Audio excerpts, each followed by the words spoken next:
अजय प्रहार चैनल में आपका स्वागत है।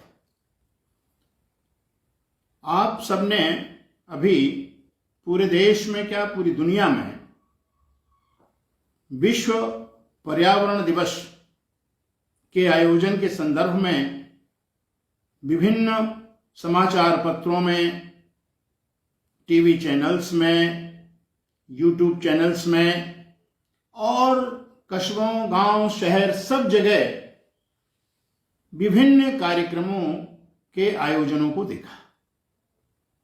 यदि आप जागरूक हैं तो आपने ये भी देखा होगा कि जो समारोह हो रहे थे उन समारोहों में हम जिन चीजों को कहते हैं कि ये नहीं करना चाहिए वो सब उन समारोहों में हो रहा था। मसलन पानी पीने के लिए प्लास्टिक के गिलास, नाश्ता के लिए चमकीली पन्नी और प्लास्टिक की प्लेटें, अगर बहुत बड़ा आयोजन है तो जो लगाए गए सब कुछ डाइनिंग टेबल पर है उसमें भी प्लेटें प्लास्टिक की, और डाइस पर कम से कम प्लास्टिक के फूल और प्लास्टिक की बोतलें, ये सब सजाएंगे। और ध्वनि विस्तारक यंत्रों का भी जमकर प्रयोग हुआ। ये बिंब खींचने का तात्पर्य मेरा केवल इतना है कि जो विश्व पर्यावरण है, जब ये विश्व पर्यावरण दिवस मनाया नहीं जा रहा था तब दुनिया का पर्यावरण आज की तुलना में कुछ बेहतर था। और जब से हमने पर्यावरण की चिंता, मतलब सरकारों ने जब से पर्यावरण की चिंता करना प्रारंभ कर दिया है, दुनिया में पर्यावरण लड़खड़ाने लगा है।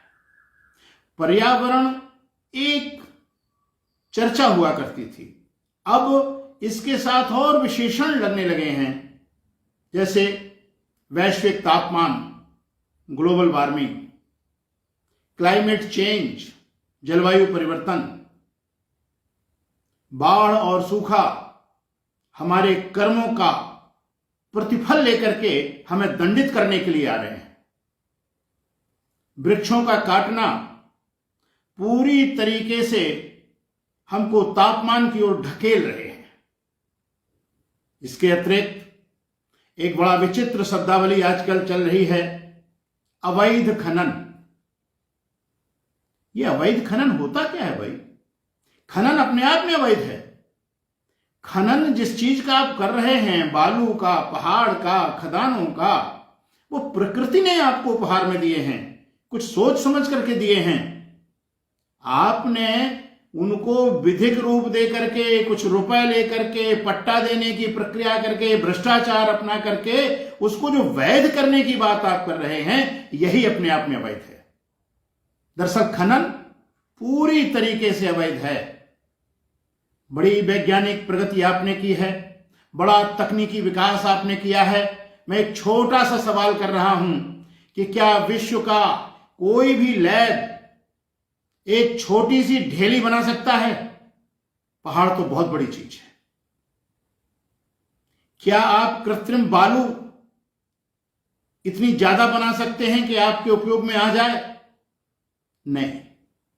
तो फिर इसे आप अवैध क्यों कहते हैं? ये खनन अपने आप में अवैध है, ये वैध है ही नहीं। सरकारें अपना खजाना भरने के लिए, अपने दलीय कार्यकर्ताओं की आर्थिक स्थिति सुदृढ़ करने के लिए, चुनावों में धन इकट्ठा करने के लिए तमाम प्रकार के जो हथकंडे अपनाए जा रहे हैं, उन हथकंडों के कारण आज पर्यावरण विनाश की ओर बढ़ गया है। अगर ईमानदारी से, कायदे से विश्व के समस्त वैज्ञानिक आकलन करें तो आज की जो स्थिति है, उस स्थिति में हम ये कह सकते हैं कि हमारा पर्यावरण आज वेंटिलेटर पर है।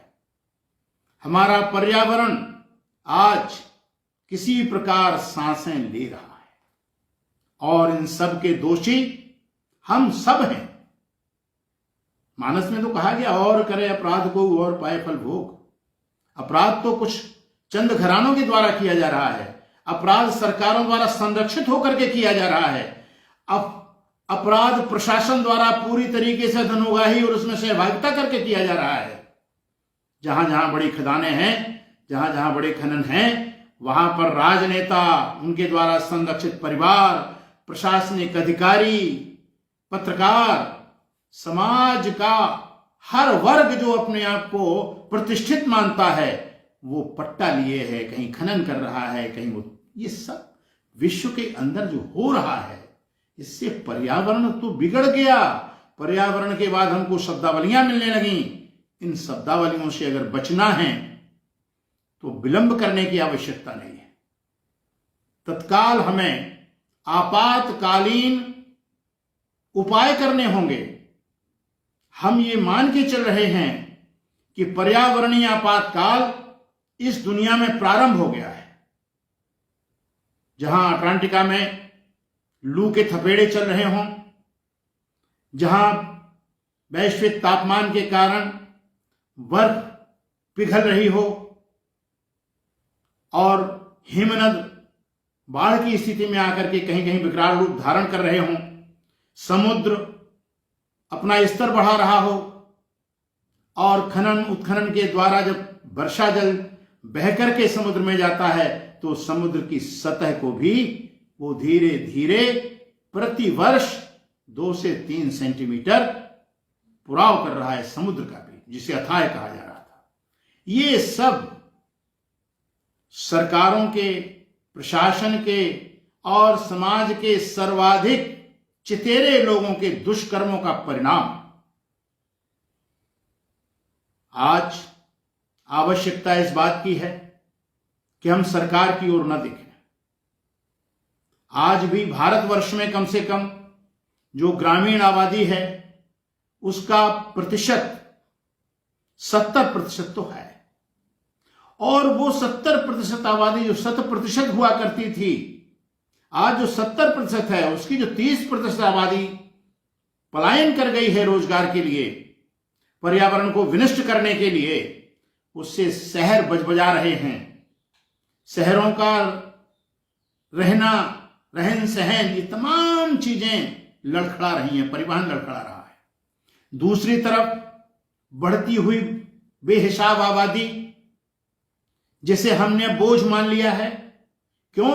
कि उस बढ़ती हुई आबादी का सही मानवीय संसाधन, सही मानवीय उपयोग करने की क्षमता हमारे मन, मस्तिष्क, बुद्धि और आर्थिकी में नहीं है। वरना प्रकृति जब दो व्यक्ति भेजती है तो 2 हाथ भी देती है।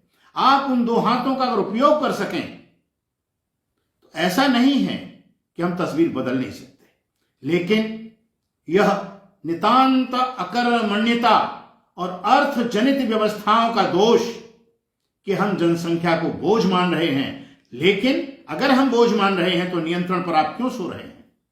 स्वैच्छिक उपायों से जनसंख्या नियंत्रण होने वाली नहीं है।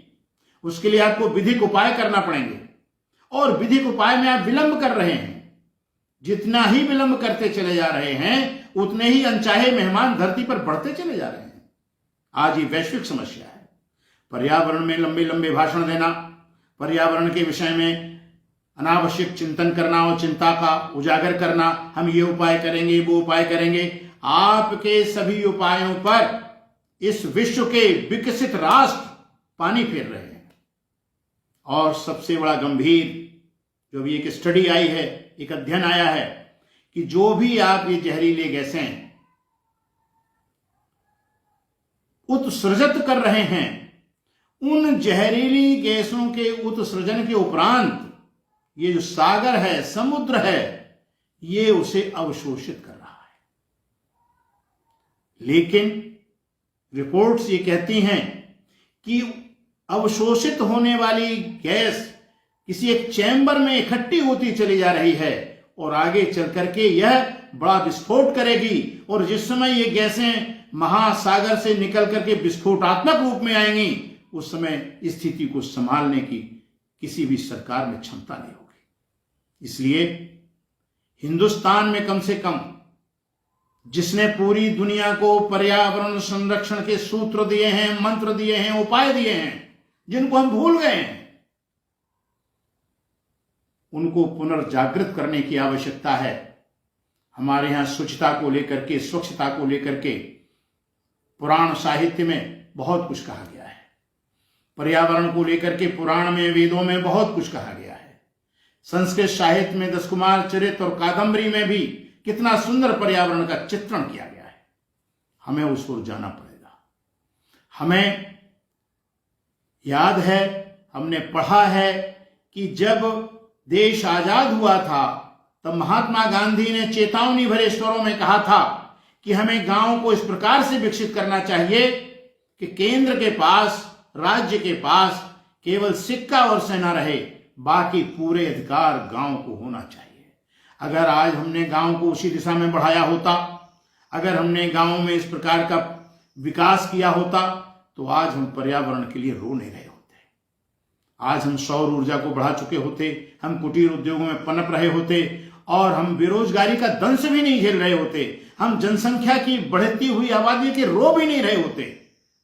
ये हमने जिस प्रकार की नीतियां अपनाई हैं, दूसरे देशों की नकल करके हमने पाश्चात्य देशों का अनुकरण करने का जो एक सिस्टम बना लिया है, उसको वाहवाही की एक संज्ञा दे दी है, उससे वैश्विक पर्यावरण बहुत खतरनाक स्थिति में आ गया है।